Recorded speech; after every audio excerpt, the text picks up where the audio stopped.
ಎಲ್ಲರಿಗೂ ನಮಸ್ಕಾರ. Cook with Aarti YouTube ಚಾನಲ್ಗೆ ಎಲ್ಲರಿಗೂ ಸ್ವಾಗತ ಸುಸ್ವಾಗತ. ಇವತ್ತು ನಾವು ಕಟ್ಲೆಟ್ ಹೆಂಗೆ ಮಾಡ್ಕೊಡೋದು ಅಂತ ತೋರಿಸ್ಕೊಡ್ತೇವೆ. ಅವಲಕ್ಕಿ ಮತ್ತು ಹಸಿ ವಟಾಣಿ ಯೂಸ್ ಮಾಡಿಕೊಂಡು ಕಟ್ಲೆಟ್ನ ಮಾಡ್ತಿದ್ದೀವಿ. ಅದಕ್ಕೆ ಬೇಕಾಗಿರುವಂಥ ಸಾಮಗ್ರಿಗಳನ್ನು ನೋಡ್ಕೊಂಡು ಬರುವ ಬರ್ರಿ. ಫಸ್ಟ್ ಸಣ್ಣಗೆ ಹೆಚ್ಕೊಂಡಿರುವ 1 ಹಿಡಿ ಕೊತ್ತಂಬರಿ, 1 ಬೌಲ್ ವಟಾಣಿನ ಹಸಿ ವಟಾಣಿನ ಕುಚ್ಕೊಂಡು ತೊಗೊಂಡಿಟ್ಕೊಂಡಿದ್ದೀನಿ, ಸ್ವಲ್ಪ ಕಡಲೆ ಹಿಟ್ಟು, ಎಣ್ಣೆ, ಅರ್ಧ ಸಣ್ಣಗೆ ಹೆಚ್ಕೊಂಡು ತುರ್ಕೊಂಡಿರುವಂಥ ಗಜ್ರಿ, ಮೆಣಸಿನ್ಕಾಯಿ 1 ಸಣ್ಣಗೆ ಹೆಚ್ಕೊಂಡಿದ್ದೀನಿ, ಸ್ವಲ್ಪ ಹಸಿ ಎಲ್ಲ ತುರಿದಿಟ್ಕೊಂಡಿದ್ದೀನಿ, 1 ಬೌಲ್ ಅವಲಕ್ಕಿ ತೊಗೊಂಡಿದ್ದೀನಿ. ನಾರ್ಮಲ್ ನಾವು ಅವಲಕ್ಕಿ ಮಾಡೋಕ್ಕೆ ಯೂಸ್ ಮಾಡ್ಕೋತೀವಲ್ಲ ಅದ.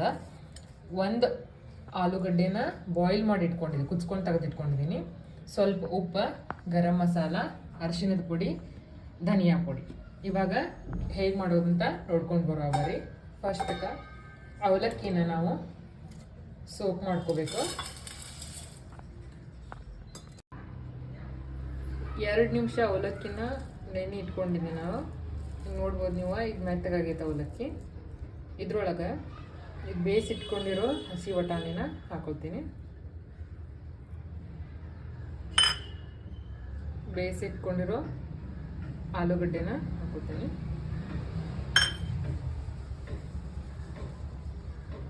ತುರಿದಿಟ್ಕೊಂಡಿರೋ ಗಜ್ರಿ, ಕೊತ್ತಂಬರಿ,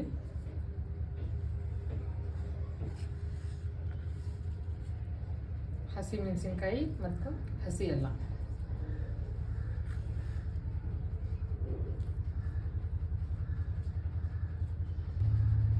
ಇದಕ್ಕೆ ಸ್ವಲ್ಪ ಧನಿಯಾ ಪೌಡರ್,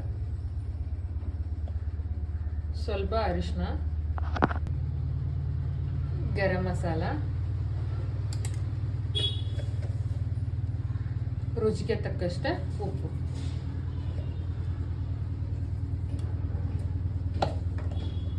ಇದೆಲ್ಲಾನು ಹಿಡ್ಕೊಳಕ ಸ್ವಲ್ಪ ಇಲ್ಲಿ ಬೇಸನ್ ಹಿಟ್ಟನ್ನ ತಗೊಂಡಿದ್ದೀನಿ. ಇದನ್ನ ಇವಾಗ ಮಿಕ್ಸ್ ಮಾಡ್ಕೋಬೇಕಿಲ್ಲ.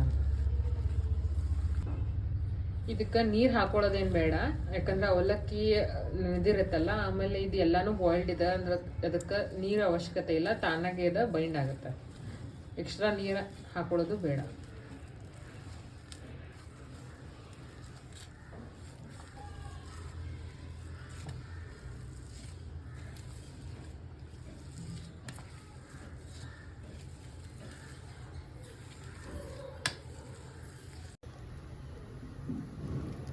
ಇವಾಗ ನೀವು ನೋಡ್ತಿರ್ಬೋದು, ಇದು ಮಿಕ್ಸ್ ರೆಡಿ ಆಗೈತಿದೆ. ಇದನ್ನು ನಮ್ಗೆ ಯಾವ ಥರ ಶೇಪ್ ಬೇಕೋ ಆ ಥರ ಶೇಪ್ ಒಳಗೆ ಮಾಡ್ಕೋಬೇಕು. ನಾನಿಲ್ಲಿ ರೌಂಡ್ ಶೇಪ್ ಮಾಡಿ ತೋರಿಸ್ತಿದ್ದೀನಿ. ಈ ಥರ ಕಟ್ಲೆಟ್ನ ಸಣ್ಣ ಹುಡುಗರು ಡಬ್ಬಿ ಒಳಗೆ, ಊಟದ ಡಬ್ಬಿ ಒಳಗೆ, ಮತ್ತು ಯಾರ ಗೆಸ್ಟ್ ಬಂದಾಗ ಸ್ಟಾರ್ಟರ್ಸ್ ಅಂತ ಹೇಳಿ ತಿನ್ನಕ್ಕೆ ಕೊಡ್ಬೋದು. ಚಲೋ ಆಗಿರುತ್ತೆ. ನೀವು ನೋಡ್ತಿರ್ಬೋದು, ಈ ಥರ ರೌಂಡ್ ಶೇಪನ್ನು ಮಾಡ್ತಿದ್ದೀನಿ ನಾನು.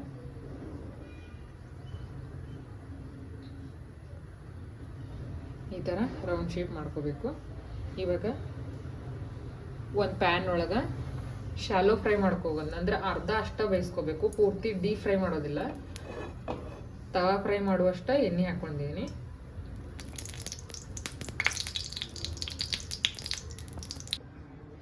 ನಾನಿಲ್ಲಿ heart shape, round shape, square, triangle shape ಅಥವಾ ಬೇರೆ ಬೇರೆ ಶೇಪ್ದ ಮಾಡ್ಕೊಂಡಿದ್ದೀನಿ. ನಿಮ್ಗೆ ಯಾವ್ದು ಇಷ್ಟನೋ ಆ ಶೇಪ್ನ ಮಾಡ್ಕೋಬೋದು. ಸಣ್ಣ ಹುಡುಗರಿಗೆ ಈ ಥರ ಬೇರೆ ಬೇರೆ ಥರ ಶೇಪ್ ಇದ್ದಿದ್ದು ಡಬ್ಬಿ ಒಳಗೆ ಮಾಡಿ ಹಾಕ್ರೆ ತಿಂತಾರವರು. ಇವಾಗ ನಾನು ಇದನ್ನು ಪ್ಯಾನ್ ಒಳಗೆ ಹಾಕೋತೀನಿ.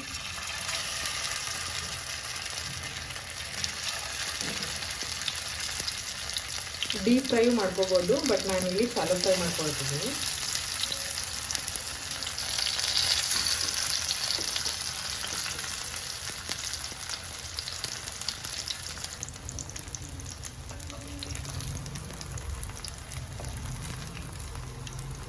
ಕಪ್ಪು ಬ್ರೌನ್ ಆಗೋ ತನಕ ಇದನ್ನು ಫ್ರೈ ಮಾಡ್ಕೋಬೇಕು, ಅಂದರೆ ಗೋಲ್ಡನ್ ಬ್ರೌನ್ ಆಗೋ ತನಕನೂ ಬೇಯಿಸ್ಕೋಬೇಕು ಚಲೋ ತಂದು 2 ಸೈಡ್.